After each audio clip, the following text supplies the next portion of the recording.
Hey everyone, this is Ben with 3D Printed Poker Products. I've been selling a lot of the racker stackers lately, so I thought it'd be a good time to do a video with a couple tips and tricks on using them.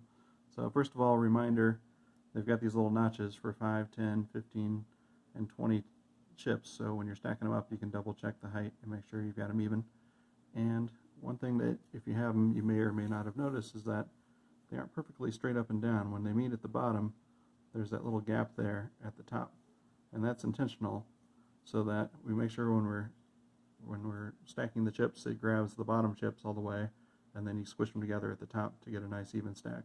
So if it was inverted the other direction, then it would never quite capture the bottom chips. And the other advantage to that is that when you slide them together, you're pushing primarily the chips on the bottom, so you don't topple the chips stacks over. When you slide them, you're putting most of the force on the bottom of the stacks. So if you just grab them and squish them at the bottom, you don't get the most even stacks. They're still a little bit offset there. So remember, when you stack them, squish them at the bottom, and then I usually kind of roll my hands up and make sure they're squeezed all the way up to the top.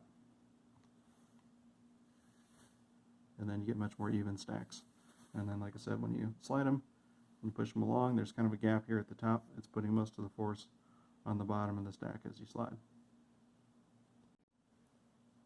And another thing to remember is when you get them all stacked up together, you can use the racker stackers on the big group too, not just for single stacks. So when you're trying to even them up, you can go end to end.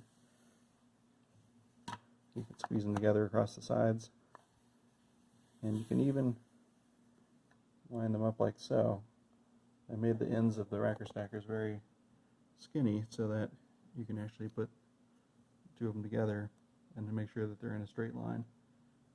And so it makes the corners of them a little bit weaker because they're so narrow, but the reason I did that was that so you could put them up side by side and use that to align a longer stack. So there you go. Hope you enjoyed the video and learned something. If you hit the subscribe button, I'm going to have a new product announced soon, and I'm going to debut that with a video. So if you're subscribed, you'll see it there first. Thanks a lot. Bye.